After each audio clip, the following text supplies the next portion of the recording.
안녕하십니까? 먼저 함께 하나님께 기도드리겠습니다.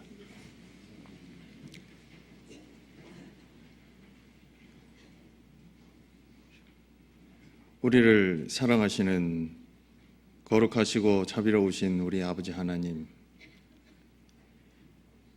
영원한 멸망 가운데서 구원하여 주시고 또 오늘 하루를 말씀 가운데 하나님의 은혜 가운데 살게 하신 것을 감사합니다.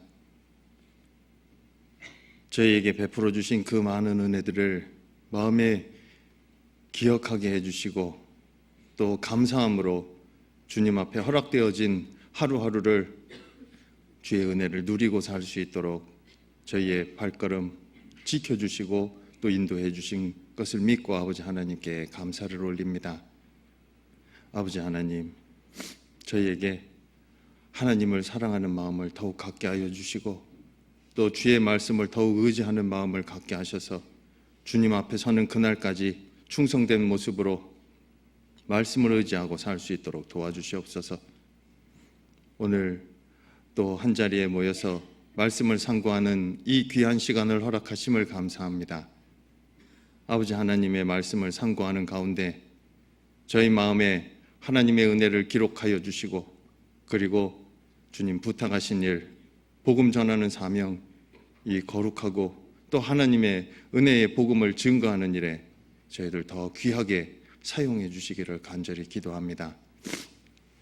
오늘 또 함께 모여서 말씀을 상고하는 가운데 하나님의 뜻을 더욱더 알기를 원합니다.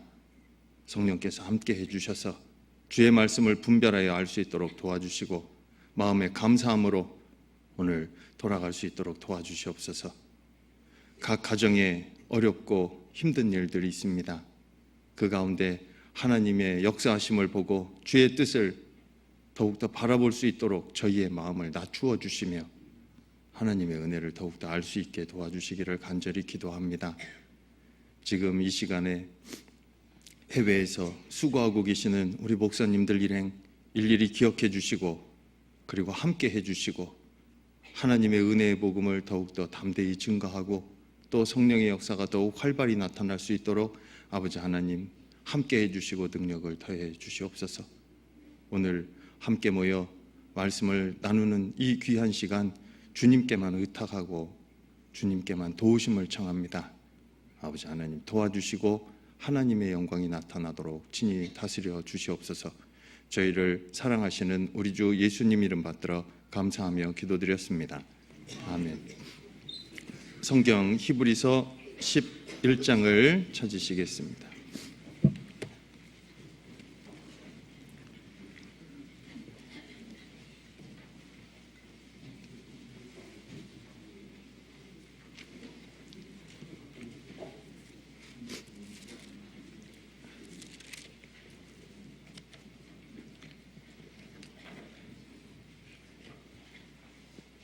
성경 히브리서 11장 7절 말씀을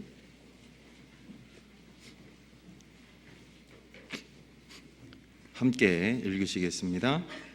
믿음으로 노아는 아직 보지 못하는 일에 경고하심을 받아 경외함으로 방주를 예비하여 그 집을 구원하였으니 이로 말미암아 세상을 정죄하고 믿음을 좇는 의의 후사가 되었느니라. 오늘은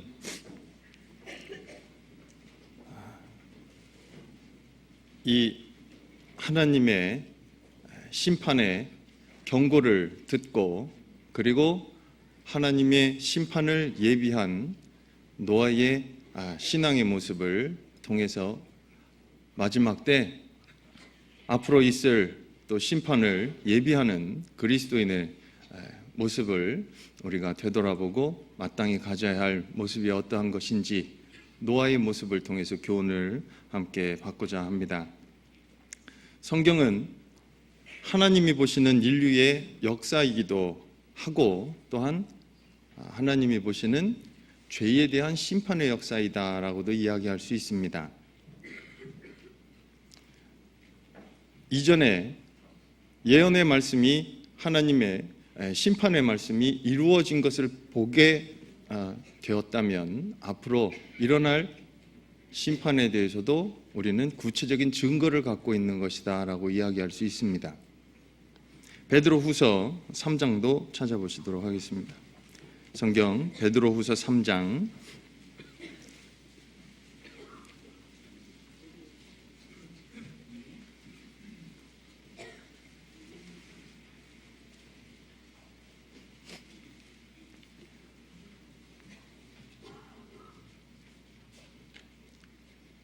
베드로후서 3장 6절부터 7절까지 말씀도 함께 읽으시겠습니다.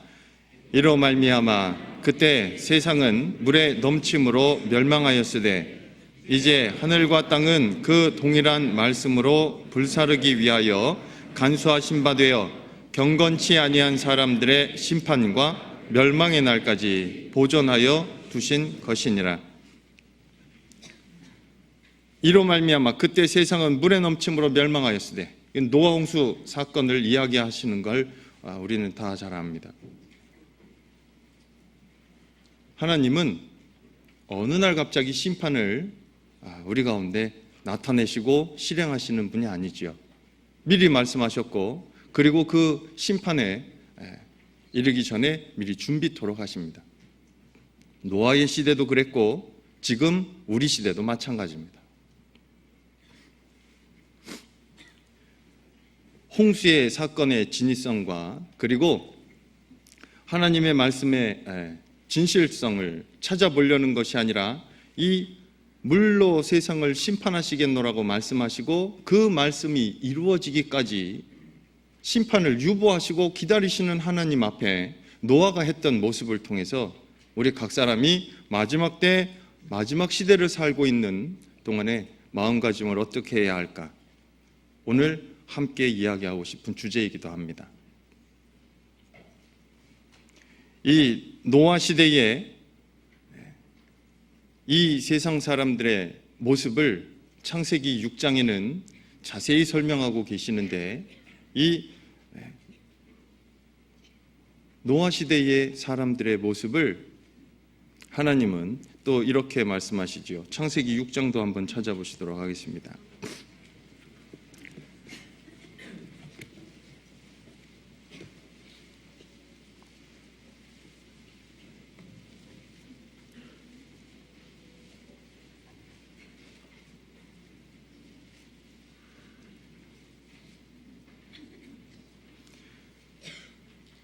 창세기 6장 5절부터 제가 읽겠습니다.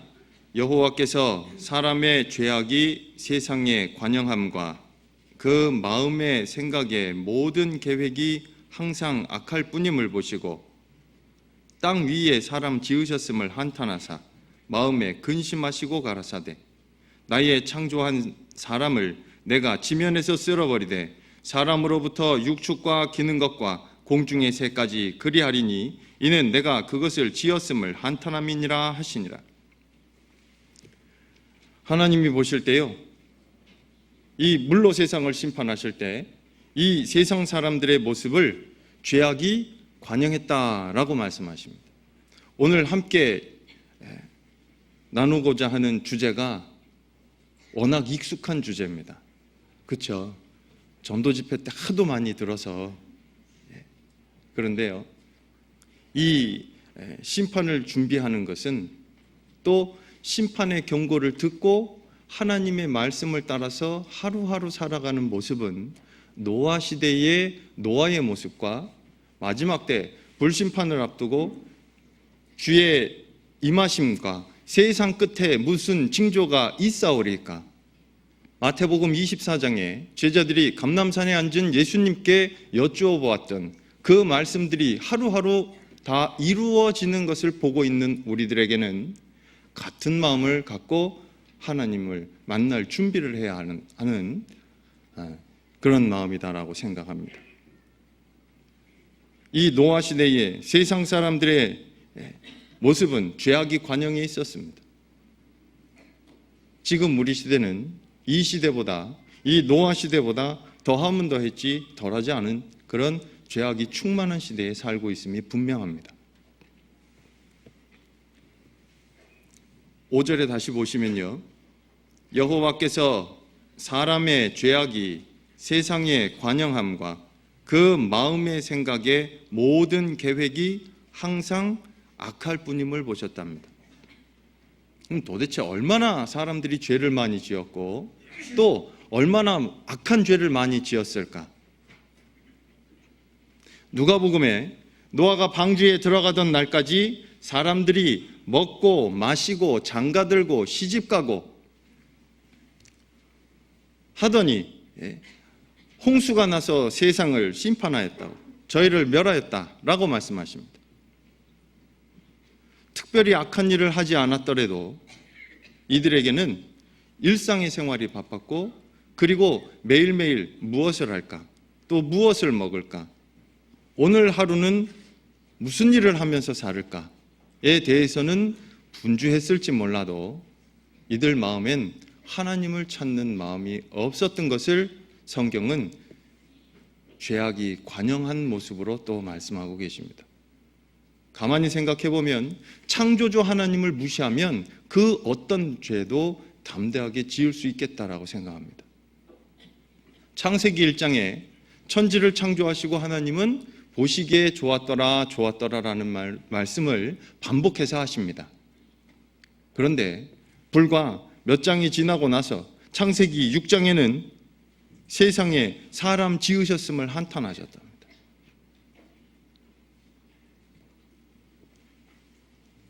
이 노아 시대의 사람들이 잊었던 것은 특별한 죄를 지음으로 말미암아서 하나님 앞에 죄를 범했고, 물론 행동으로 옮긴 죄도 있습니다. 그러나 그들 마음에 하나님을 잊은 죄가 가장 큰 죄였던 것을 우리는 기억해야 하겠습니다. 하나님을 잊었습니다. 이사야서 5장을 찾으시겠습니다.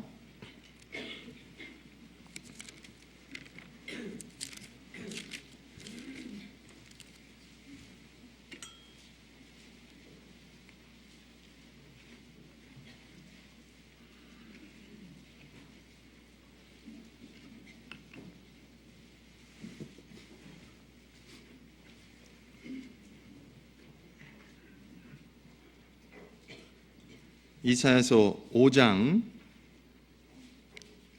11절부터 제가 먼저 읽겠습니다. 아침에 일찍이 일어나 독주를 따라가며 밤이 깊도록 머물러 포도주에 취하는 그들은 화 있을진저. 12절은 같이 읽으시겠습니다. 그들이 연회에는 수금과 비파와 소고와 저와 포도주를 갖추었어도 여호와의 행하심을 관심치 아니하며 그의 손으로 하신 일을 생각지 아니하는도다. 아침에 일찍 일어나가지고요, 아침에 일찍 일어나서 독주부터 찾아요. 지금 이 11절 12절 이 말씀을 다른 말로 표현하면 쾌락주의다라고도 이야기할 수 있겠습니다. 자기의 즐거움을 찾습니다.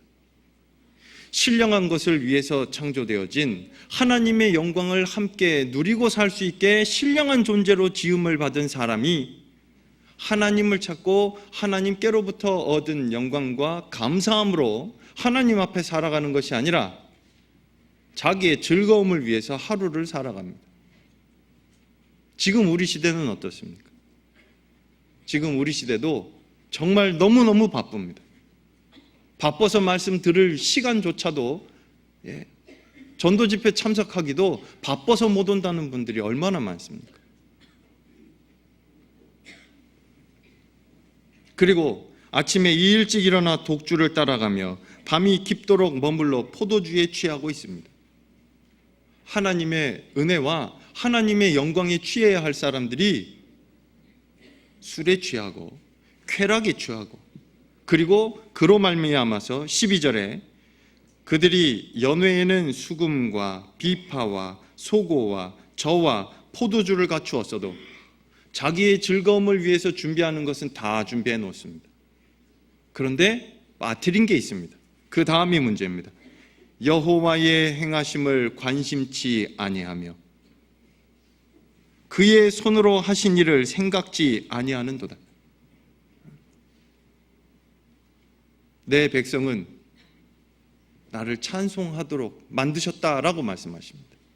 그리고 하나님은 사람들을 통해서 하나님의 영광에 들어오게 하고 하나님의 영광을 함께 누리도록 큰 은혜를 베풀어 주신 것을 사람들은 믿습니다. 이것이 가장 큰 죄입니다. 창조주 하나님을 무시합니다. 그리고 자기를 위한 하루를 준비합니다. 우리 시대뿐만 아니라 노아 시대에 이것이 세상 사람들의 마음에 가득 차 있었고, 그리고 그 모습 가운데 하루하루를 즐기며 살았던 겁니다. 찾으신 김에 한 곳 더 찾아보시죠. 뒤에 이사야서 57장입니다.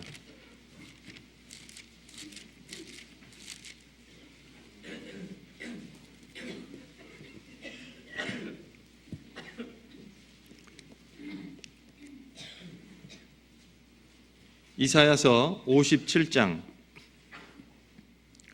11절에 보시면요,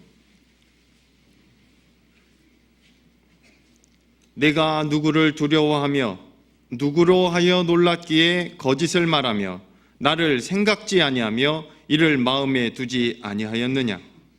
내가 나를 경외치 아니함은 내가 오랫동안 잠잠함을 인함이 아니냐. 하나님을 생각지도 않고 하나님의 행사와 하나님의 손으로 지은 것을 다 잊고 살아도 하나님이 그냥 참고 기다려 주십니다.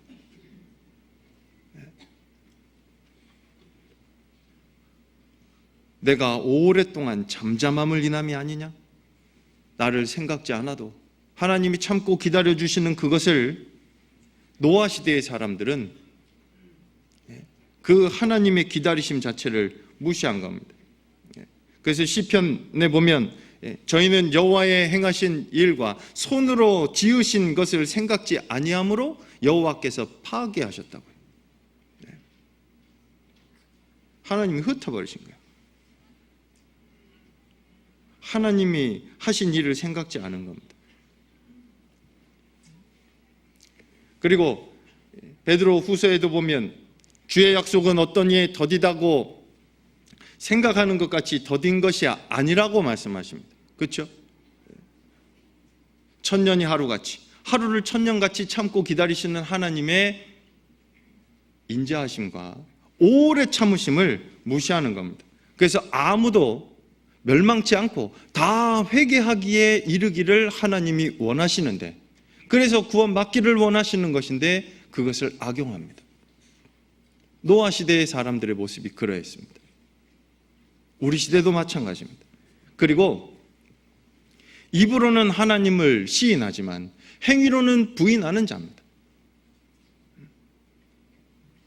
하나님을 찾고 하나님 말씀을 듣고 그 말씀대로 살아가야지 되는 것이 분명함에도 입으로는 하나님을 찾아도 행위로는 부인합니다. 이건 실질적인 무신론이다라고 이야기할 수 있겠습니다. 그리고 성경의 하나님은 선하신 하나님, 사랑의 하나님, 그래서 심판하시지 않는 하나님, 거짓된 하나님을 이야기합니다. 성경은 분명히 말씀하십니다. 처음부터 종말을 말씀하셨고 처음부터 심판에 대해서 말씀하셨습니다. 그리고 심판만 말씀하신 것이 아니라 심판에서 구원받는 방법이 무엇인지, 하나님의 의가 무엇인지도 성경에 분명히 말씀하십니다. 심판과 사랑은 항상 같이 공존합니다. 그렇죠? 근데 한쪽만 자기가 원하는 대로 생각하죠. 이 노아 시대의 사람들의 모습은 하나님을 잊은 것이 가장 큰 죄입니다. 그 모든 것이 하나님을 잊은 것부터 시작이 되었습니다. 신령한 것을 찾지도 않고, 잘 생각해 보세요. 신령한 것을 찾고 추구해야지 되는 것은 모든 사람이 해야 할 일입니다. 그런데 하나님의 말씀을 따라서 하나님의 법이 무엇인지, 하나님의 뜻이 무엇인지를 먼저 찾아야 될 사람들이 자기 육신의 것을 찾기 시작하면 나타나는 것이 바로 죄인 것입니다. 자기 육신을 위해서 살 때 나타나는 것이 죄일 수밖에 없는 겁니다. 이런 시대적인 배경을 갖고 있는 가운데 하나님이 노아에게 심판을 예비토록 하셨습니다. 세상 사람들은 하나님을 떠났고 하나님을 잊은 채로 살고 있는 그 가운데 하나님이 노아에게 심판을 준비시켜 주셨습니다. 창세기 6장 다시 돌아가 보시겠습니다.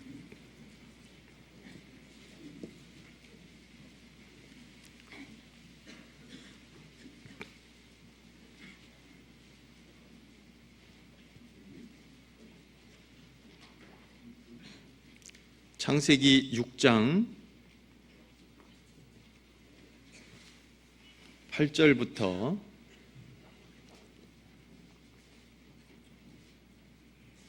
창세기 6장 8절부터 또 제가 먼저 읽겠습니다. 그러나 노아는 여호와께 은혜를 입었더라. 조금 전에 말씀드린 대로 하나님을 떠나서 하나님을 잊은 채로 살고 있는 이 사람들 가운데 노아는 하나님께 은혜를 입은 사람이다 라고 성경이 말씀하십니다. 이 노아를요 가만히 살펴보면요, 노아의 아버지는 거기 5장에 나오죠. 라멕입니다. 그렇죠? 이것은 창세기 4장에 가인의 후손의 라멕과는 다른 사람인 것을 알 수 있습니다. 그렇죠? 그리고 이 라멕의 아버지는, 그러니까 노아의 할아버지는 제일 성경에서 제일 오래 사는 분, 무드셀라. 대답하셔도 돼요. 라멕의 아버지는 무드셀라입니다. 그리고 무드셀라의 아버지는 창세기 3장에 아담이 범죄함으로 말미암아서 하나님이 죽음을 선포하셨어요. 그런데 창세기 5장에 가면 그 죽음을 선포하신 그 가운데서 놀라운 역사가 나타납니다. 누가 누구를 낳고 몇 세를 향수하다 죽었더라가 반복되다가 갑자기 에녹에 와서는 죽음을 보지 않고 하나님이 데려가십니다. 죄로 말미암아서 이 세상에 죽음을 선포하셨는데요, 근데 그 죽음을 보지 않고 데리고 가셨어요. 그 에녹이 바로 노아의 증조부가 되시는 거예요. 그렇죠? 그런데 이 에녹이 하나님이 데리고 가실 때 창세기 5장도 잠깐 한번 보시죠. 창세기 5장 21절에 보시면요, 에녹은 65세에 무드셀라를 낳았고 무드셀라를 낳은 후 300년을 하나님과 동행하며 자녀를 낳았으며 그가 365세를 향수하였더라. 에녹이 하나님과 동행하더니 하나님이 그를 데려가심으로 세상에 있지 아니하였더라. 하나님이 에녹을 데리고 가셨어요. 그때가 365살 때. 그러니까 이 무드셀라를 낳고 300년을 하나님과 함께 동행하는 아들 무드셀라는 아버지 에녹이 하나님과 동행하는 모습을 보고 살았던 거예요. 그렇죠? 그 믿음을 자식들에게 가르친 겁니다. 우리도 마찬가지입니다. 라멕도, 노아가 당대의 의인으로 살 수 있었던 것은 그 조상으로부터 물려받은 믿음이 있었던 것이라 봅니다. 배운 거야.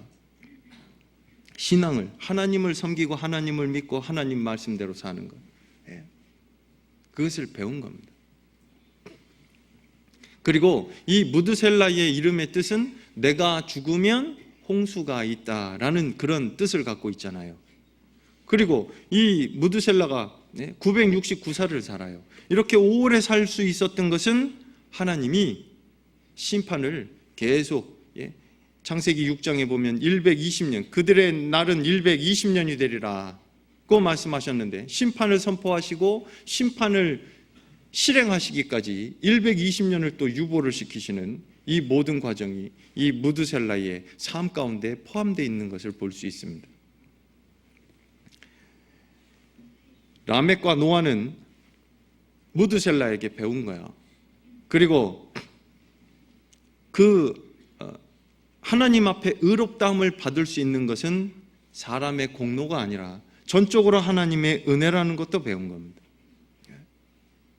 그리고 이 노아를 29절에는 창세기 5장 29절에는 이름을 노아라 하여 가로되 여호와께서 땅을 저주하심으로 수고로이 일하는 우리를 이 아들이 안위하리라 하였더라. 이 노아의 이름은 안위하는 자, 위로하는 자, 그렇죠? 그런 의미를 갖고 있는 분이 바로 이 노아입니다. 근데 이 노아가요, 하나님의 심판의 말씀을 듣고 경고하심을 받아서 준비한 것이 방주입니다. 구원을 얻는 유일한 방법. 그 당시에 홍수로 세상을 심판하실 때 구원을 받을 수 있는 유일한 방법이 바로 방주였잖아요.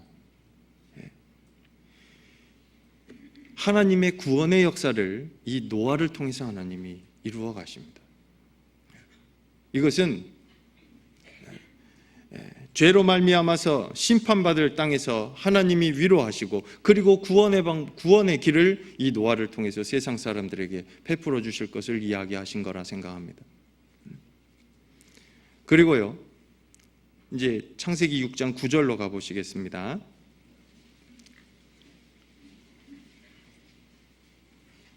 노아의 사적은 이러하니라. 노아는 의인이요 당세의 완전한 자라. 그가 하나님과 동행하였으며, 아까 증조부 에녹이 하나님과 동행했다라는 말씀을 하시고 이제 그 노아가 하나님과 동행했다고, 하나님과 동행한 사람이 두 번째 나왔어요. 그것도 배운 겁니다. 하나님과 동행하고 그것을 이 노아 때 또 말씀을 하시는데, 어떻게 하나님과 동행을 할 수 있었을까? 노아가 살고 있었던 시대는 아까 찾아보았던 것처럼 하나님을 잊고 삽니다. 중심이 하나님을 떠나 있고 하나님의 손으로 하신 일과 하나님이 그들에게 베푸신 것을 다 잊고 관심도 없이 살아가던 그 시대에 어떻게 노아는 하나님과 동행할 수 있었을까? 오늘 다른 거는 다 잊어버리셔도요, 이 노아가 하나님과 동행하고 살았던 그 비결이 무엇인지는 마음에 기록했으면 좋겠습니다. 여기 11절에, 창세기 6장 11절에 보시면요,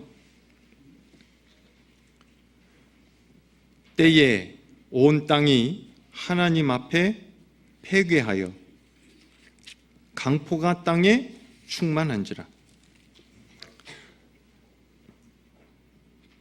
노아 때에 온 땅이 하나님 앞에 패괴했답니다. 이 패괴라는 단어가 어그러질 패, 그 다음에 덩어리괴, 그러니까 흙덩어리가 이렇게 막 어그러지고 무너지고 파괴되고 하는 그런 모습을 패괴했다, 썩었다, 부패되었다, 그런 의미를 갖고 있는 단어가 이 패괴입니다. 그런데요, 이 사람들의 모습이 하나님 앞에 패괴하여 강포가 땅에 충만했다라고 말합니다. 그렇죠? 이것은 때에 하나님 앞에서 사람들의 모습이 패괴했고 강포가 충만할 수밖에 없었던 것은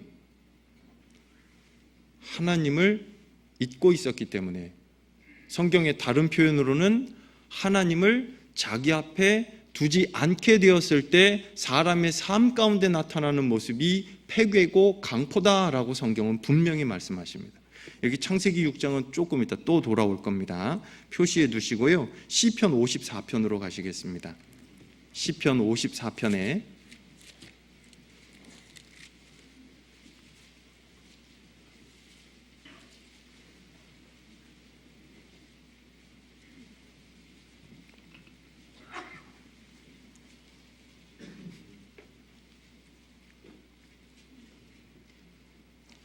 시편 54편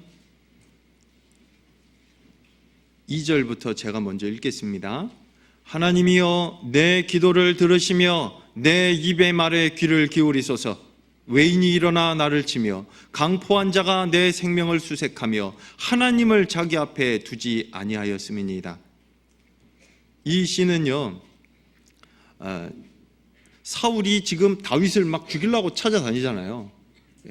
그런 과정 가운데 피하고 다니고 있는, 그래서 다윗이 다윗을 찾아 죽이려고 막 그러고 다니는 그 찰나에, 그 때에 다윗이 노래한 시입니다. 3절에 보시면 외인이 일어나 나를 치며 강포한 자가 내 생명을 수색하며 하나님을 자기 앞에 두지 아니하였습니다. 강포, 포악하고 우악스럽고 이런 모습들이 나타나는 건 하나님을 앞에 두지 않기 때문에 나타나는 모습이다라고 말씀하시는 겁니다. 그렇죠? 그리고 그 뒤에 시편 또 86편에도 비슷한 말씀을 또 하시는데 시편 86편 이것도 다윗의 기도입니다.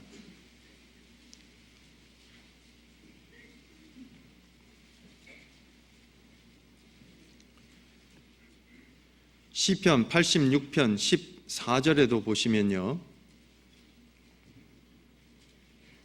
하나님이여 교만한 자가 일어나 나를 치고 강포한 자의 무리가 내 혼을 찾아 싸우며 자기 앞에 주를 두지 아니하였나이다. 강포한 자의 무리, 앞에 하나님을 두지 않고 주를 두지 않으니까 강포가 나타나는 거야. 포악이 나타나고 그것이 하나님 앞에 패괴한 모습으로 나타나는 겁니다. 노아 시대의 사람들의 삶의 모습이 그러했습니다.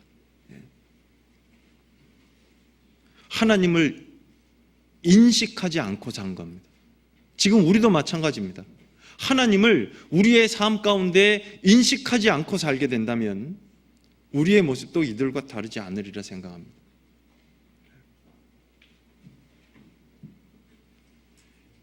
이런 모습 가운데 노아는 의인으로 하나님이 말씀을 하시잖아요. 어떻게 그럴 수 있었을까? 노아는요, 자기 앞에 하나님을 두고 산 사람이에요. 하나님 앞에서 살고 있다. 그리고 자기의 의식 가운데, 인식 가운데 하나님을 두고 산 사람이 바로 노아였습니다. 세상은 하나님을 믿고 그리고 하나님 앞에 온갖 죄로 치닫고 있었고 그리고 하나님을 떠나서 살고 있었지만 노아는 하나님을 자기의 삶 가운데, 자기의 인식 가운데 두고 살았어요. 그것이 창세기 7장 1절에 하나님이 노아에게 이렇게 말씀하시는 가운데 나타나죠. 창세기 7장 보시겠습니다.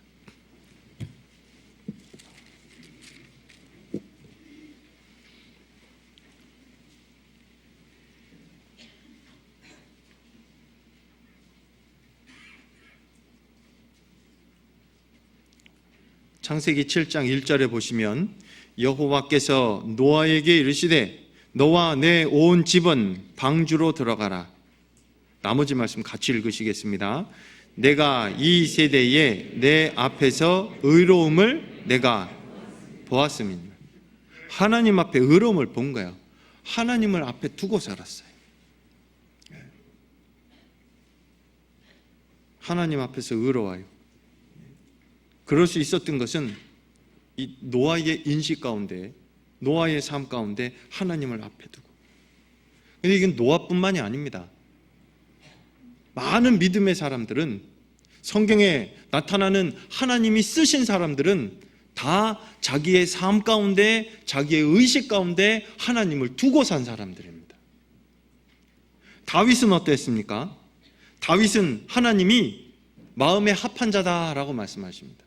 그리고 열왕기상 15장에 다윗은 평생에 하나님 앞에 햇사람 우리아의 일을 제외하고는 하나님 앞에 정직히 행했다고, 마음을요 하나님 앞에 두고 산 사람이에요.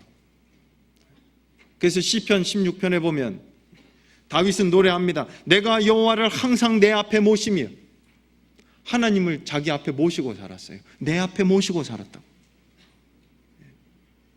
그것이 다윗의 삶의 모습입니다. 노아의 삶의 모습도 마찬가지고요.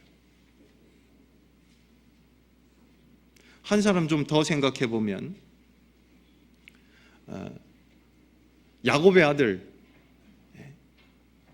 중에 11번째 아들 요셉 있잖아요. 그렇죠?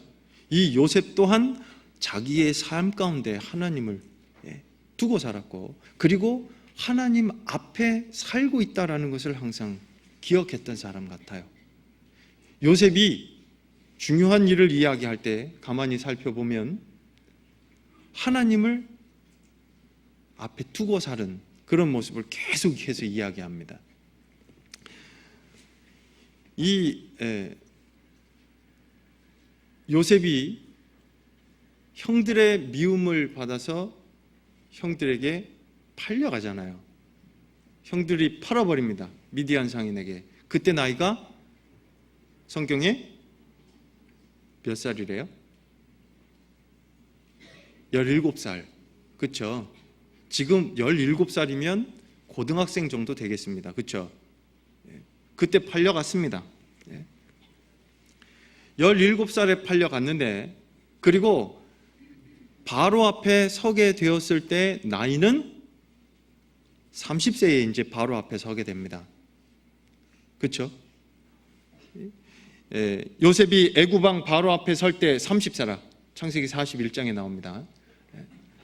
바로 앞에 섰을 때 30세인데요. 근데 그 중간에 애굽으로 팔려가서 노예로 있을 때 아주 중요한 사건이 하나 나옵니다. 보디발 장군의 집에 있었을 때의 사건입니다.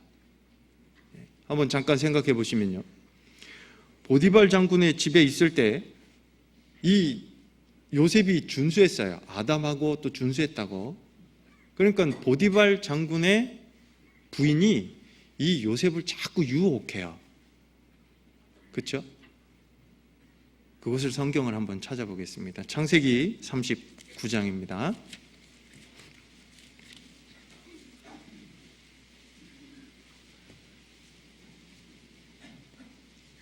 창세기 39장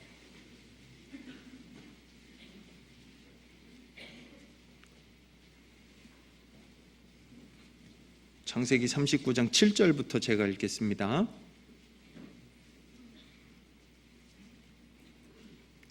그 후에 그 주인의 처가 요셉에게 눈짓하다가 동침하기를 청하니 요셉이 거절하며 자기 주인의 처에게 이르되 나의 주인이 가중 제반 소유를 간섭지 아니하고 다 내 손에 위임하였으니 이 집에는 나보다 큰 이가 없으며 주인이 아무것도 내게 금하지 아니하였어도 금한 것은 당신뿐이니 당신은 자기 아내임이라.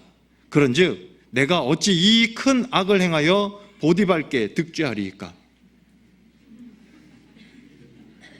틀리게 읽었습니다 지금. 그렇죠? 다윗은요, 이 다윗이래요. 또 한번 틀리니까 계속 틀리네요. 이 요셉은요, 보디발 집에 살고 있었어도 마음은 누구 앞이에요? 하나님 앞이에요. 장소는 보디발 집이었습니다. 그러나 하나님 앞입니다. 내가 어떻게 이 큰 악을 행하여 하나님께 득죄하리까? 이때 나이를 한번 잠깐 생각해 보셔요. 17에 팔려갔어요. 그리고 아직 왕의 감옥에 들어가지도 않았어요. 이 사건이 있고 난 다음에 들어가죠. 그러니까 이때 나이를 대강 계산해 보면 20대예요. 한참 혈기왕성할 때. 그렇죠? 그때부터 마음의 중심을 하나님께 두고 살았던 거예요. 그리고 그 뒤에 10절에 보면 더 치명적인 유혹이 있습니다. 여인이 날마다 요셉에게 청하였으나 요셉이 듣지 아니하여 동침하지 아니할 뿐더러 함께 있지도 아니하니라.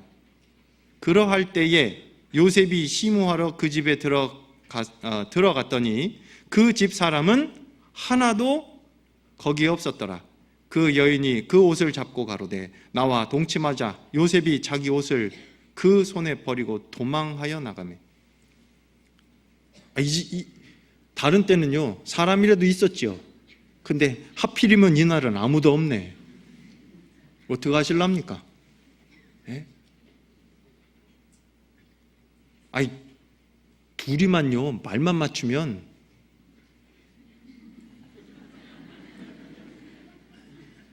아무도 몰라요, 이거. 요셉의 마음은 어디에 있다고요? 하나님 앞에 있는 거예요.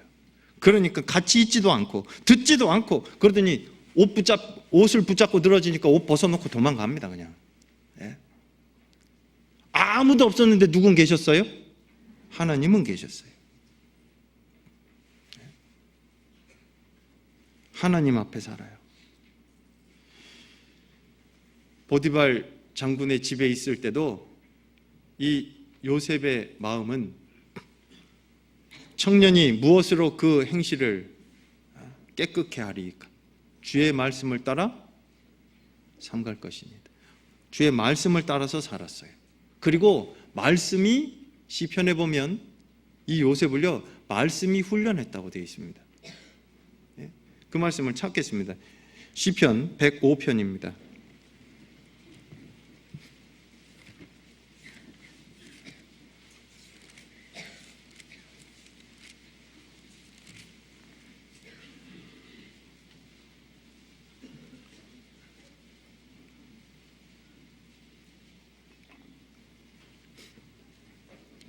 시편 105편 17절부터 제가 또 먼저 읽겠습니다.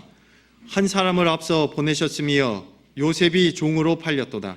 그 발이 착고에 상하며 그 몸이 쇠사슬에 매였으니 19절 말씀은 같이 읽으시겠습니다. 곧 여호와의 말씀이 응할 때까지라. 그 말씀이 저를 단련하였도다. 그 말씀이 저를 단련하였도다. 바꿔서 얘기하면 하나님을 자기 의식 가운데 두고 살아요. 하나님 앞에 자기가 살고 있다는 것을 기억해요. 어떻게 하면요? 말씀을 갖고 사는 거예요. 말씀을 붙잡고 사는 게 하나님 앞에 살아가는 모습이고, 그리고 자기 마음을 지켜갈 수 있는 거예요.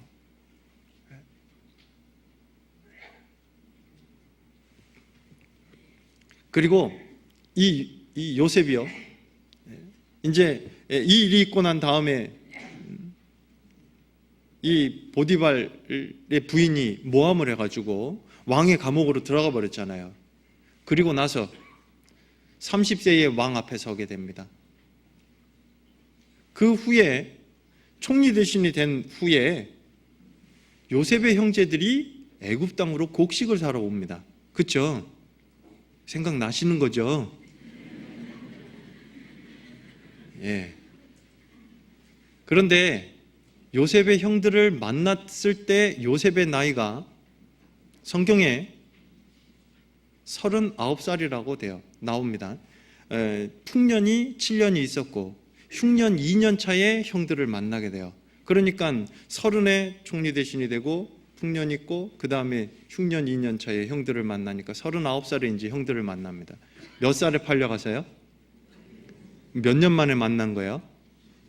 그럼 뭐 해야 될까요, 이제? 형님들 잘 오셨습니다. 그동안에 제가 얼마나 고생했는지 아십니까? 아닙니다. 두려워하고 있는 그 형들 앞에서 자신을 밝혔을 때 이 요셉은요, 두려워 마소서. 당신들이 나를 이곳에 팔았으므로 두려워 마소서. 우리 가족을 살리려고 하나님이 나를 먼저 보내신 겁니다. 요셉은 개인 감정을 가지고 이야기하지 않았습니다. 그 모든 일이 하나님이 역사하시고 하나님의 도우심과 하나님이 그들 가족을 보호하시는 그 계획 가운데 하나님의 섭리 가운데 있다는 것을 요셉은 항상 마음에 품었던 겁니다. 어떻게 자기를 죽이려고 했습니다. 한번 생각해 보시죠. 가족들이 전도하려고 하는데 죽이려고 안 하잖아요. 예? 요셉은 형들이 미워서 죽이려고, 그러다가 팔아버렸습니다. 근데 그 모든 일을 하나님을 보고 하나님의 인도하심으로 받아들였고 하나님 앞에 자기 마음을 내려놓은 겁니다. 어떻게 그 마음을 유지할 수 있었을까?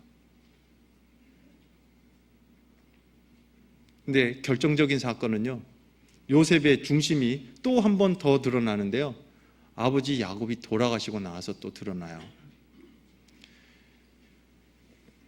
이 야곱이 요셉을 만나려고 애굽의 바로 앞에 왔을 때 나그네 나이가 130이니다 라고 얘기하는 것 기억하시죠? 130에 이제 애굽 땅으로 들어옵니다.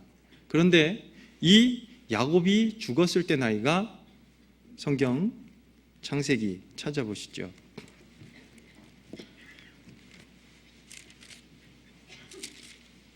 창세기 49장에 보시면, 창세기 49장에 보시면요,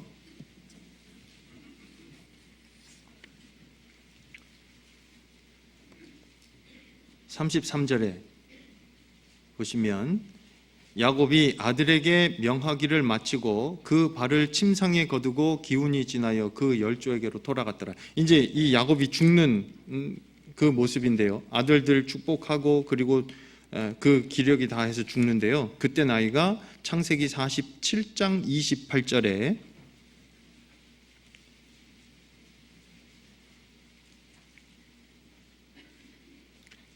야곱이 애굽 땅에 17년을 거하였으니 그의 수가 147세라.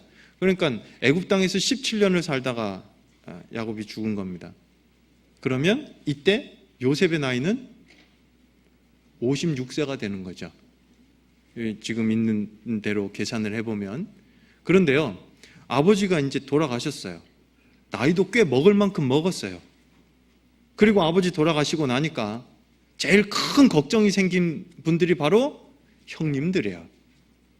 형님들은 아버지 돌아가시고 나서 그동안에 이 요셉이 아버지를 보고 자기들을 봐줬는데, 그런데 믿고 있었던 방패막이었던 아버지가 돌아가시니까 자기들에게 해코지 할까봐 아버지 돌아가시고 나자마자 요셉을 찾아가서 그러지 말라고 권고합니다.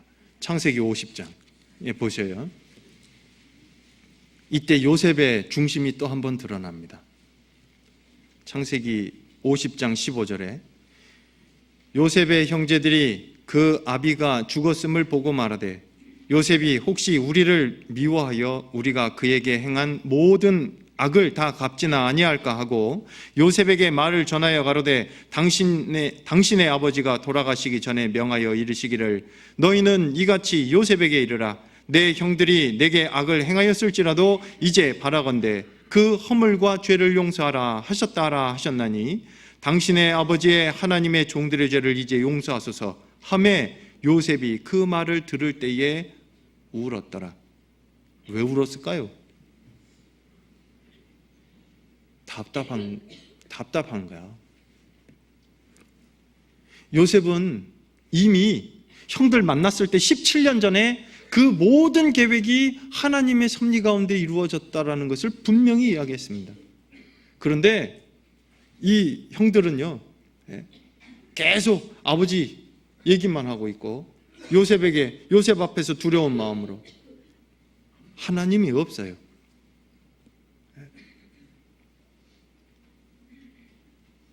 18절 또 한 번 더 보시죠. 그 형들이 또 친히 와서 요셉의 앞에 엎드려 가로되 우리는 당신의 종이니이다. 19절 같이 읽겠습니다. 요셉이 그들에게 이르되 두려워 마소서 내가 하나님을 대신하리이까? 하나님을 대신할 수 없습니다. 내가 하나님을 대신하리이까? 요셉의 마음은 하나님 앞에 있습니다. 이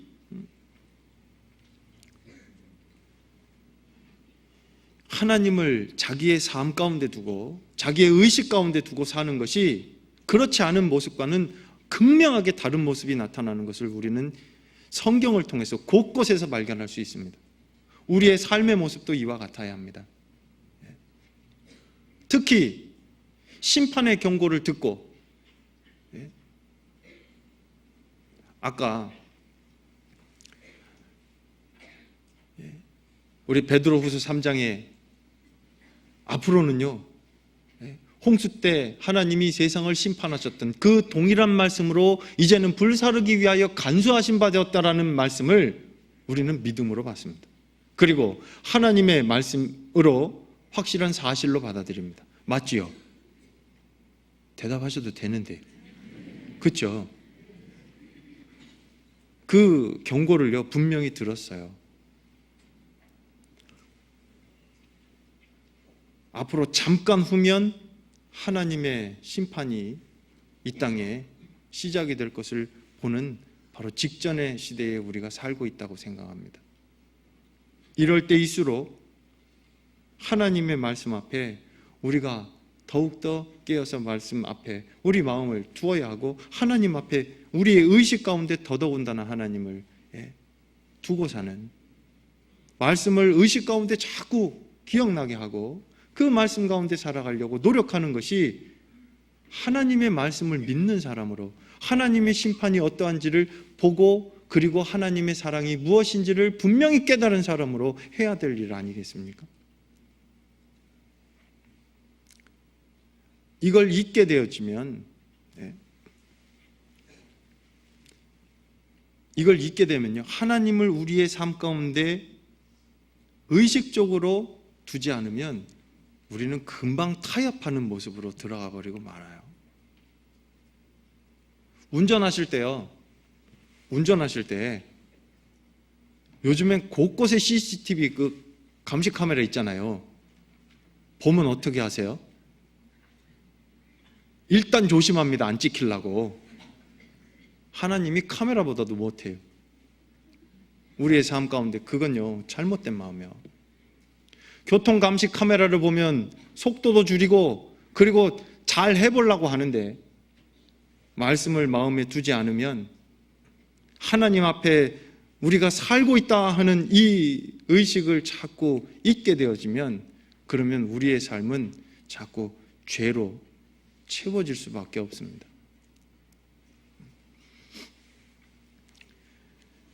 하나님을 인식하고 사는 것이 하나님과 동행하는 삶의 가장 기본적인 모습이다라고 이야기할 수 있겠습니다. 그리고 아까 처음에 찾았던 히브리서 11장 7절 말씀 다시 한번 기억해 보시면요, 믿음으로 노아는 아직 보지 못하는 일들을 경고하심을 받아 방주를 예비했다라고 말씀하십니다. 방주를 예비한 것도, 그리고 심판에 대한 경고를 받아서 하나님의 그 심판을 예비했던 것도 다 믿음으로 말미암아 시작되어진 일이다라고 말씀하십니다. 이 하나님의 약속과 말씀을 믿은 것이 실제 하나님을 두려워하는 마음으로 존경하는 모습과 함께 나타나는 것이 경외함입니다.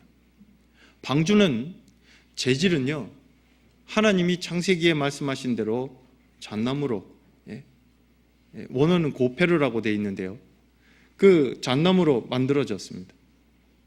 재질은 나무입니다.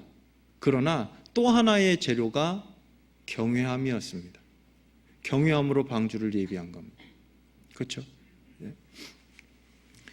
이 잠언 16장에 보시면 인자와 진리로 인하여 죄악이 속하게 되고 여호와를 경외함으로 인하여 악에서 떠나가게 되느니라 라고 말씀하십니다. 여호와를 경외함으로 악에서 떠나야 되는 것이 분명한 일인데, 홍수 시대의 사람들과 지금 우리 시대에도 가만히 살펴보면 경외함으로 악을 떠나는 것이 아니라 하나님을 떠납니다. 그게 죄입니다.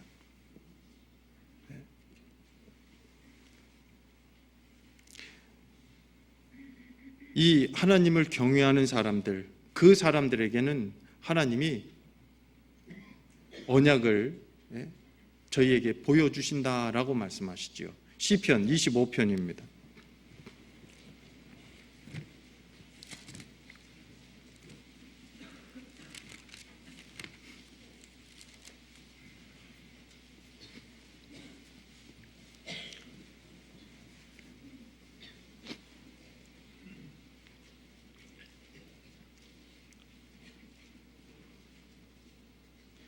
시편 25편 12절부터 14절까지 말씀을 같이 또 읽으시겠습니다.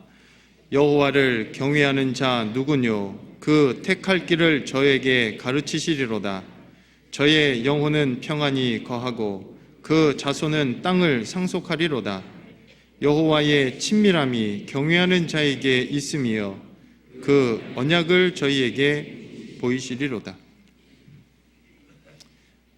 노아가 경외함으로 방주를 예비한 것도 또 하나님의 말씀을 의지하고 그 하나님 앞에 살고 있었던 그 모든 모습은 다 연결되어지는 겁니다. 그렇죠? 여호와의 친밀함이 경외하는 자에게 있으며 그 언약을 저희에게 보이시리로다. 언약을 보여주셔요.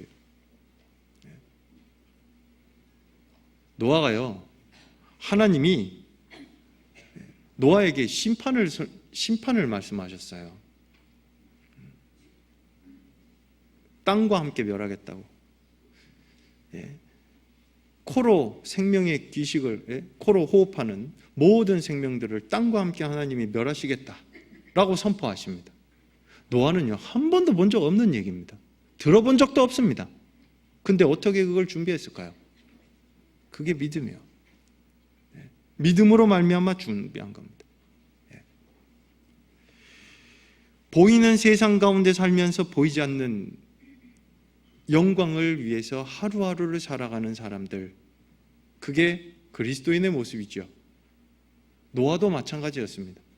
보이는 세상은 하나님을 떠나서 죄 가운데 죄가 관영했고 하나님이 삶의 중심에 없었던, 하나님을 인식조차 하지 않고 살아가던 그 사람들 가운데서 한 번도 본 적 없는 심판을 예비하고 하나님의 말씀만을 따라서 살아갔던 것, 그것이 노아의 모습입니다.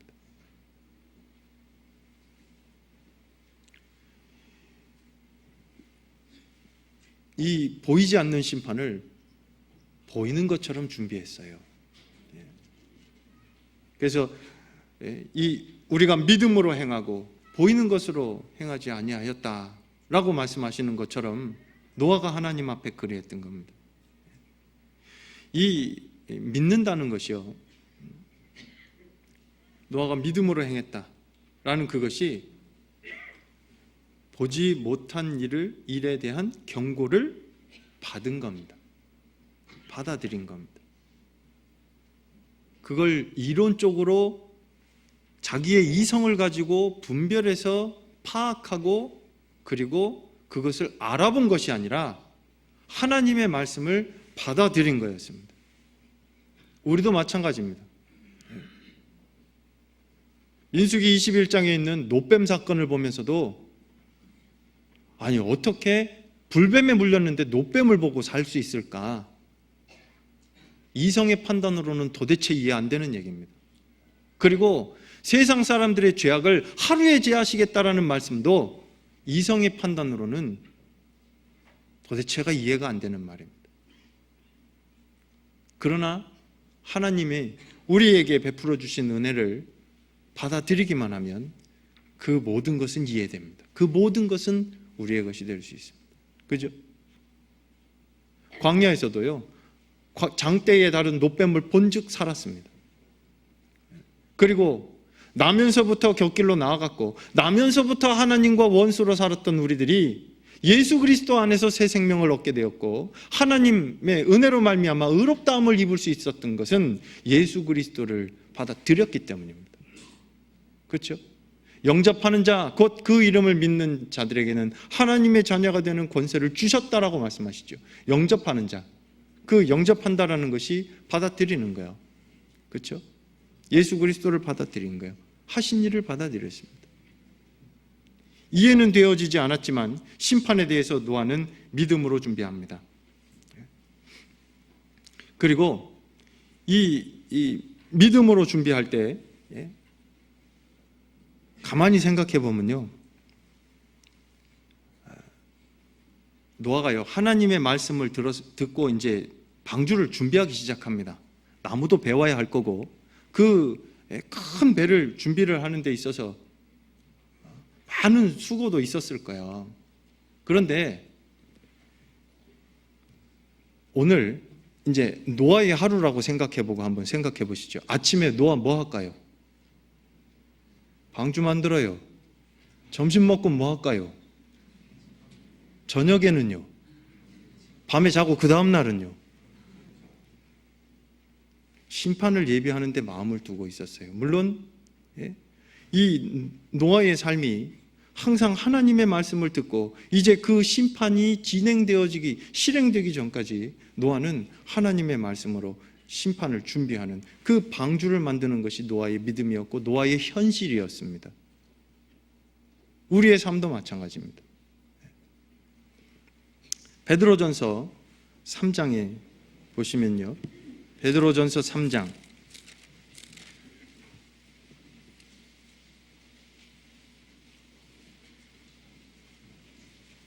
15절에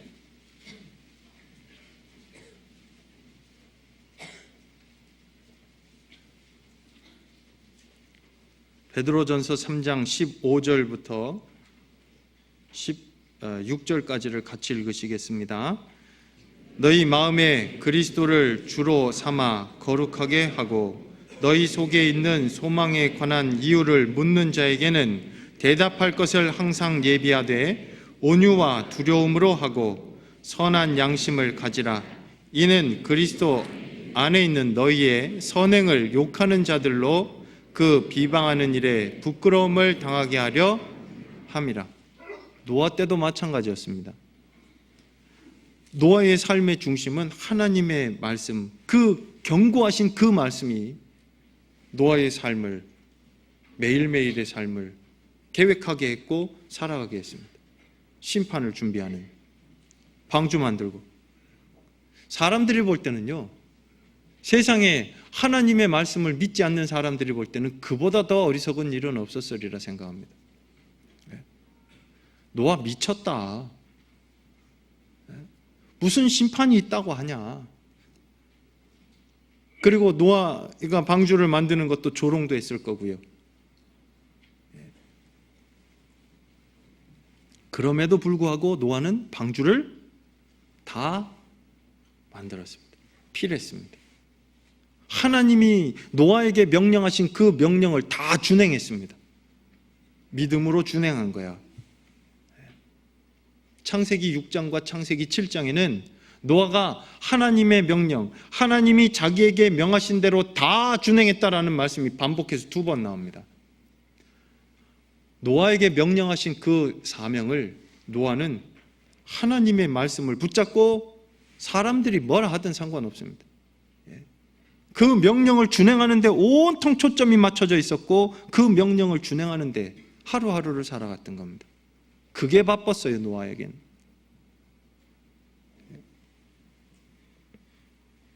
여기 다시 보시죠. 15절에 보시면 너희 마음에 그리스도를 주로 삼아 거룩하게 하고 너희 속에 있는 소망에 관한 이유를 묻는 자에게는 대답할 것을 항상 예비하되 온유와 두려움으로 하고 선한 양심을 가지라. 이건 노아 시대에 노아도 그랬을 것이고 지금 우리 시대에 마지막 때를 살고 있는 우리 그리스도인들이 더더군다나 갖춰야지 될 마음이다라고 생각합니다.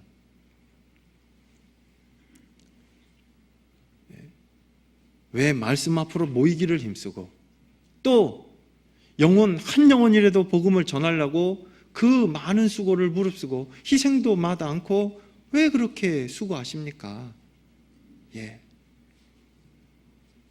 예수 그리스도를 증거하는 일에 하나님이 우리에게 베풀어 주신 은혜의 복음을 증거하는 일에 해외도 이젠 국내에서도 할 뿐만 아니라 해외에서도 지금 활발하게 지금 이 순간에도 해외에서 복음을 증거하고 있는 우리 목사님들 또 해외에 파송되어 있는 선교사님들 여기 올라오기 전에도 통화하고 올라왔습니다. 한 영혼이라도 건지려고.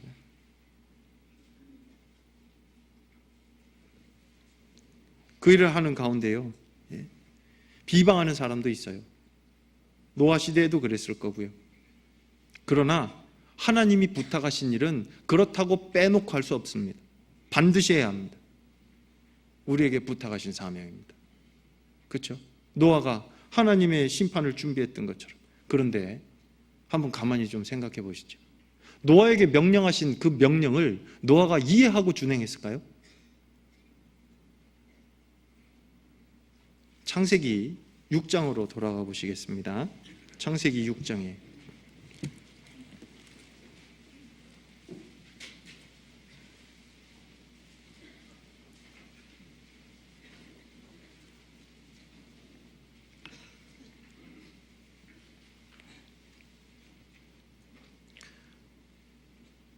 창세기 6장 14절부터 보시면 너는 잣나무로 너를 위하여 방주를 짓되 그 안에 간들을 막고 역청으로 그 안팎에 칠하라.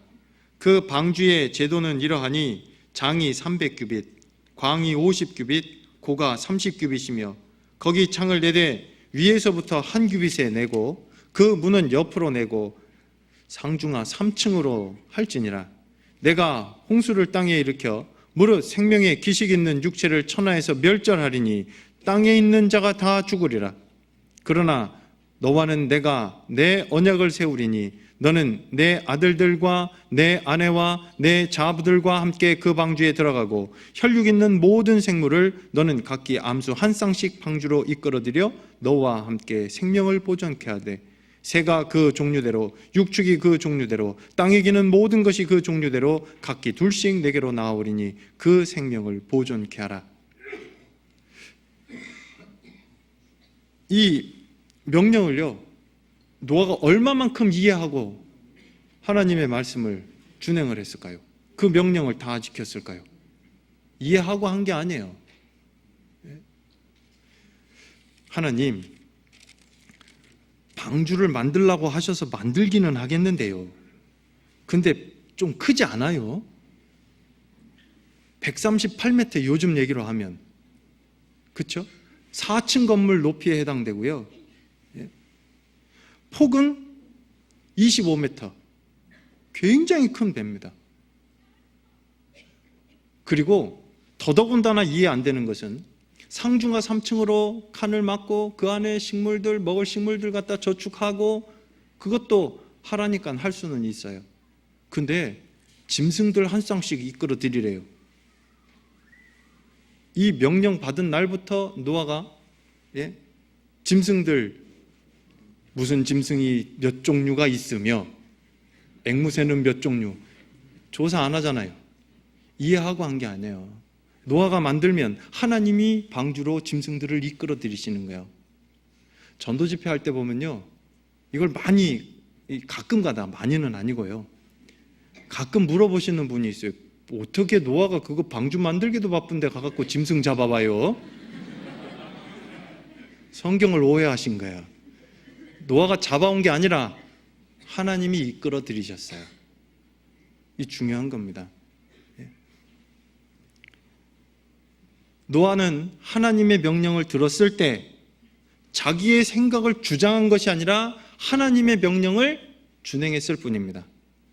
하나님 앞에 바른 모습은 주장이 아니라 준행입니다. 시키시는 대로 하는 거야. 내가 그것을 다 이해하고 하는 것이 아니라 이해가 되지 않더라도, 그게 믿음입니다.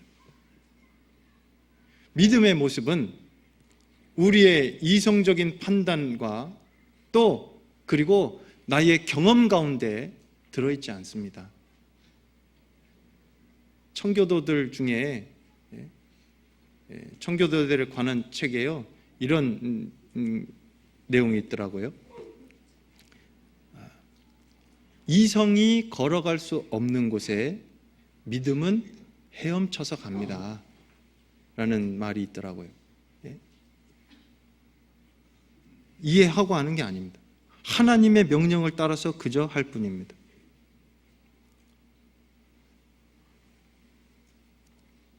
그리고 이 방주를 준비하는 가운데요, 노아는 하나님이 말씀하신 그 말씀을 준비하고 그 심판을 준비하는 데 있어서 오래 참았어요. 방주를 만드는 기간은 정확하게 성경에 몇 년인지 나오진 않지만 하나님이 심판을 선포하시고 그리고 심판을 실행하실 때까지는 120년이라는 시간이 있었습니다. 그 기간을 노아는 하나님의 말씀을 듣고 그리고 하나님의 그 심판을 준비하며 그 기간을 기다렸습니다. 하나님도 기다리셨지만 노아도 그 기간을 기다렸어요. 준비하면서. 이 성경에 보면 우리에게 인내가 필요한 것은 정말 인내로 결실하는 것도 설명하시고, 그리고 인내가 필요한 것은 하나님의 뜻을 행한 후에 하나님이 우리에게 주시는 그 영광을 받게 하기 위해서 인내가 필요하다라고 말씀하시죠. 견디는 겁니다. 상황이 어떻든 그 하나님의 명령을 따라서 살며 하나님의 명령을 준행하는 가운데 기다리는 겁니다. 그렇죠? 그리고 이제 하나만 좀 더 살펴보면요, 잘 견디면서 방주를 만들고 하나님의 말씀을 따라서 하루하루를 살아갔어요. 근데 방주만 만들고 그냥 가만히 있었대요? 베드로후서 2장에 찾아보시겠습니다. 베드로후서 2장에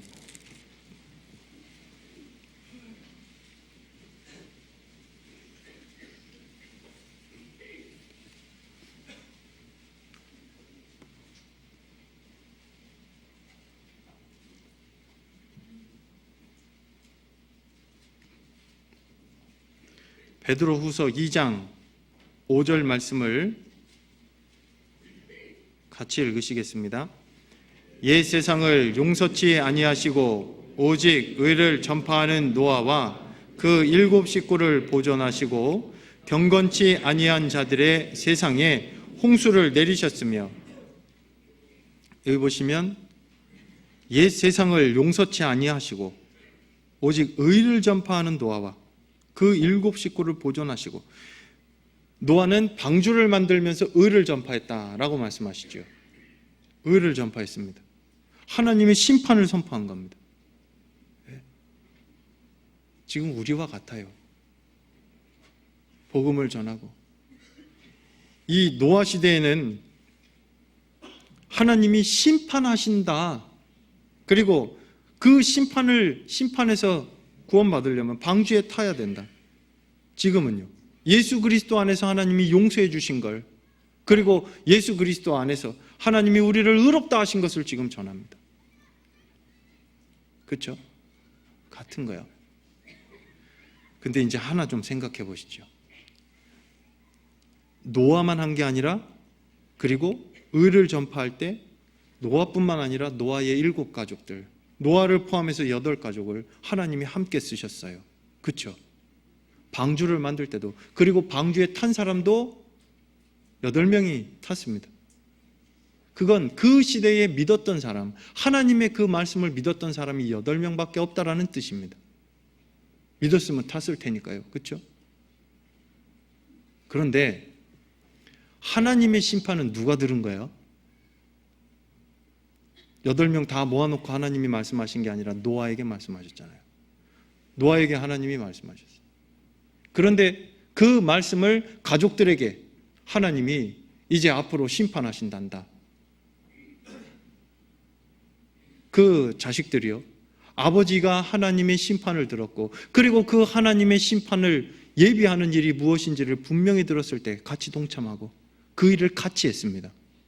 그런데 창세기 19장에 동일한 심판을 선포하는 모습이 또 나옵니다. 바로 롯의 가족들의 이야기인데 한번 살펴보시죠. 창세기 19장에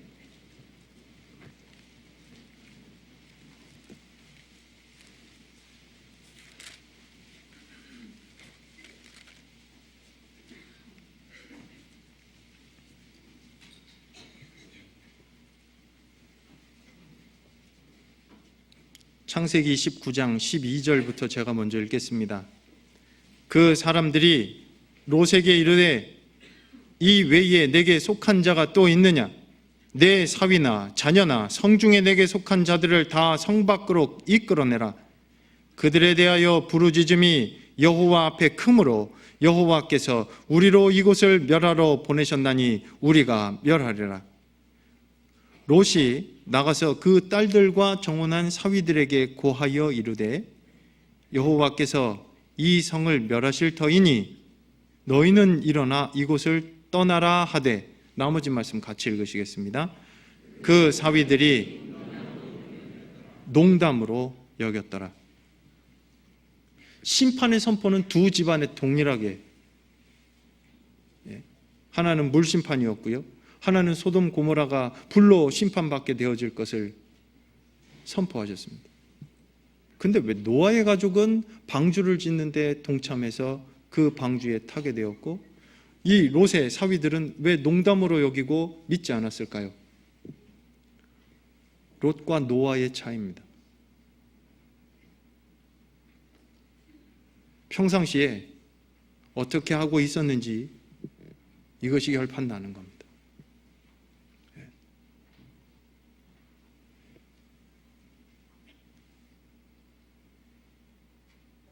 죄로 물들어 있었고 죄악된 소돔 고모라 성에 살고 있으면서 의로운 심령이 상했다고 롯은 되어 있습니다. 그렇죠? 자기가 본격적으로 적극적으로 죄는 짓고 있었지 않았지만 그 죄를 방임하고 있었고 그리고 그 가운데 그냥 살고 있었습니다. 하나님의 심판을 선포할 때 힘이 없는 거예요.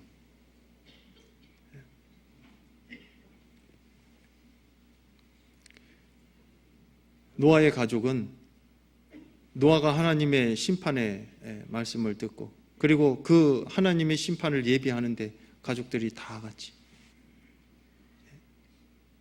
평상시에 하나님을 섬기고 사는 모습이 그대로 여실히 그 가족들 가운데 나타나는 모습이라 생각합니다.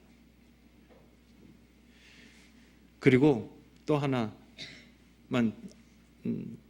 더 말씀을 드리면요, 이런 가운데 노아가 방주를 준비하고 있었어요. 그러다가 방주를 다 완성을 했지요. 하나님의 음성이 창세기 7장에 노아에게 다시 말씀하십니다. 지금부터 7일이면 내가 40주야를 땅에 비를 내려 나의 지은 모든 생물을 이 지면에서 쓸어버리리라. 이제 하나님이 120년 전에 말씀하셨던 그 심판이 노아의 눈앞에 펼쳐 보여지는 시간이 며칠 남았다고요? 7일 남았대요.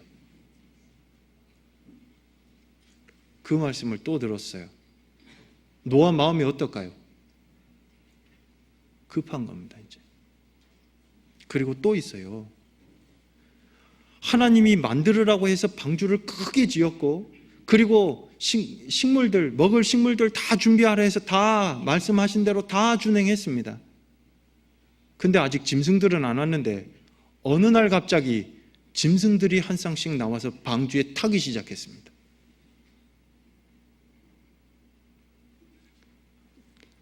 밤에요, 방주로 짐승들이 몰래 샤샤샥 숨어갖고 들어갔을까요? 아닙니다. 하나님의 심판은 모든 사람들이 보고 그리고 돌이키고 그리고 회개하고 하나님의 말씀을 그 심판 가운데 들어가지 않도록 하기 위해서 하나님은 공개적으로 하시는 거예요. 방주 지을 때 노아만 방주를 본 것이 아닙니다. 많은 사람들이 방주를 보았고 많은 사람들이 방주 이야기를 했을 거예요. 그리고 방주가 다 완성이 되고 난 다음에 보니까 짐승들이 탑니다. 암수 한 쌍이. 사람들이 이야기하겠죠. 자네 봤어? 호랑이 한 쌍이 들어가더라니까? 나도 봤어요. 곰이 한 쌍이 저는 들어가는 거 봤어요. 그럼 무슨 생각해야 돼요? 해외 토픽이 아닙니다, 이건. 네. 놀랄 일이 아니라 마음을 돌이키고 하나님 앞에 마음을 낮추어야지 될 일인데, 그런데 사람들은 그것을 방주에 타고 있는 그 모습을 보면서도 돌이키지 않았습니다. 노아의 입장에서 이 사건을 생각해 보죠.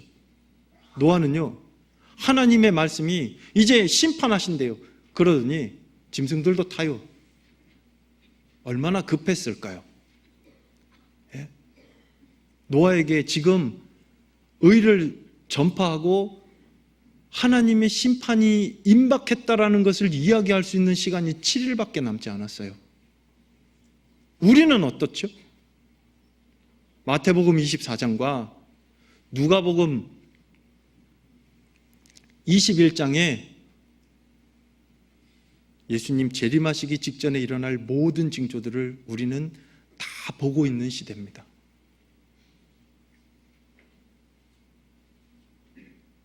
마음이 급한 겁니다. 잠깐 후면 하나님의 심판이 시작이 되면, 이 땅이 심판이 되면 그 전에 우리가 가겠지만 노아도 마찬가지였습니다. 자기는 방주 탈 겁니다. 예. 남겨지는 사람들은요, 어떻게 해요?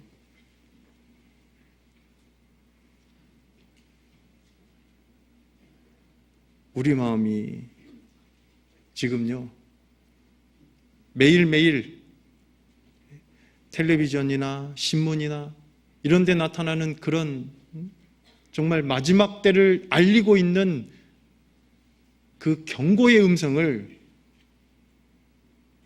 우리는 가벼이 여기서는 안 되리라 생각합니다. 4월에 무슨 얼음이 온대? 오늘도 그 얘기 하셨잖아요. 예? 기후가 이상하게 변하고 있고, 그리고 점점 일어나는 일들은 점점 끔찍하고 잔인한 일들은 점점 많이 일어나고, 마지막 때를 알리는 징조가 계속해서 우리 귀에 들리고 있습니다. 우리 눈에 보이고 있습니다. 노아 시대의 이야기로 이야기하면 방주에 짐승들이 한 쌍씩 타고 있는 것이 눈에 보이는 겁니다. 이럴 때일수록 하나님의 은혜를 깨달은 사람으로서, 또 하나님의 이 땅에서의 그 사명을 받은 사람으로서 마땅히 가져야 할 마음, 성경 한 곳만 더 찾겠습니다. 베드로전서 4장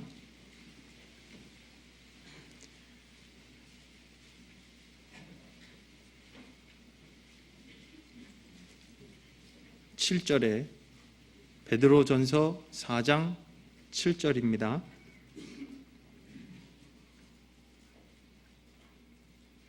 같이 읽으시겠습니다. 만물의 마지막이 가까웠으니 그러므로 너희는 정신을 차리고 근신하여 기도하라. 만물의 마지막이 가까웠으니 우리가 다 공통적으로 생각하고 있는 일이죠. 그러므로 너희는 정신을 차리고, 정신을 차린다라는 것은 자기가 할 일을 해야 하는 겁니다.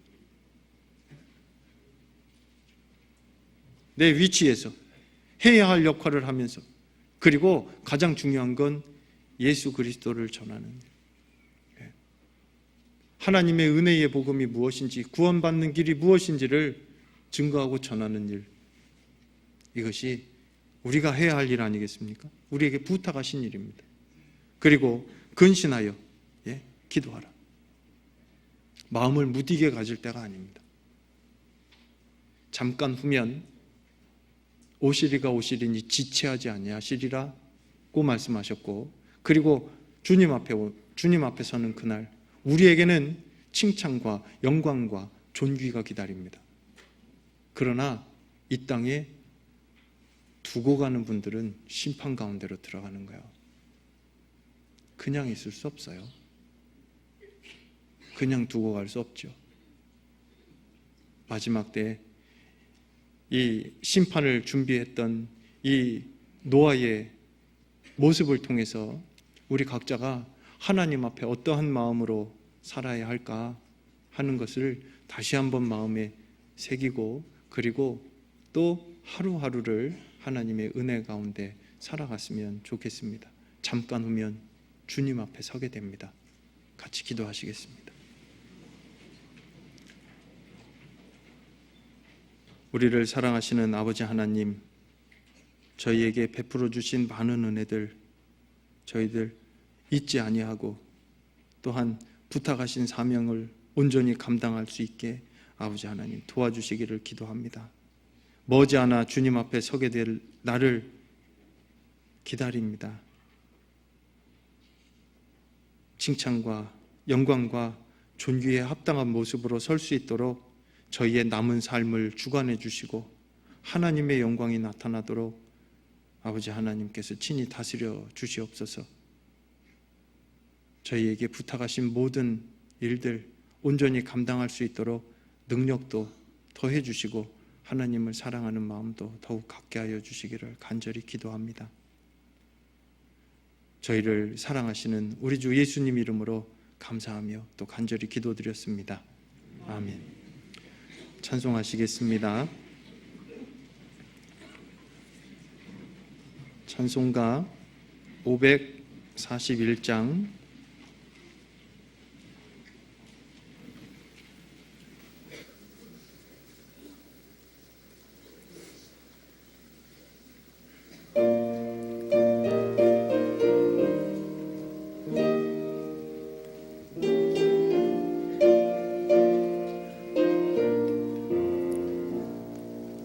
저 요단강 건너편에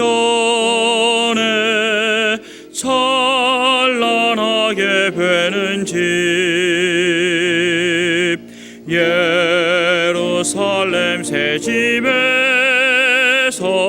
주의 얼굴 배우리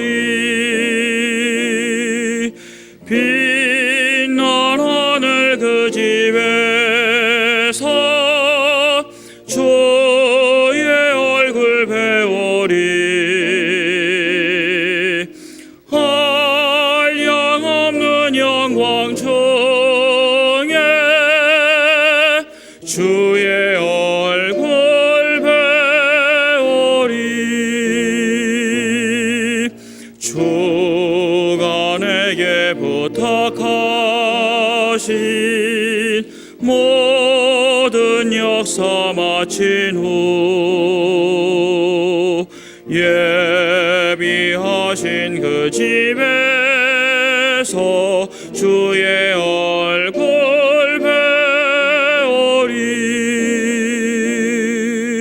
빛난 하늘 그 집에서 주의 얼굴 배우리 한량없는 영광 중에 주의 얼굴 배우리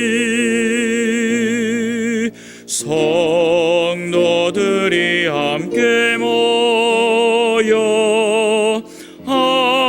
할렐루야 부를 때 나도 기쁜 마음으로 화답하여 부르리 빛난 하늘 그 집에서 주의 얼굴 배우리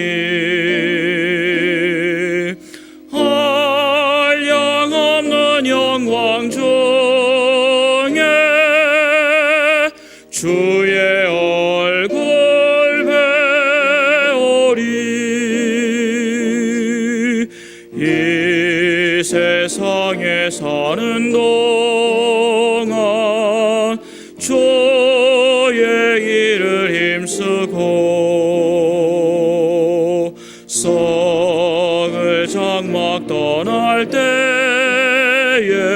주의 얼굴 배우리 빛난 하늘 그 집에서 주의 얼굴 배우리 한량없는 영광 중에 주의 얼굴 배우리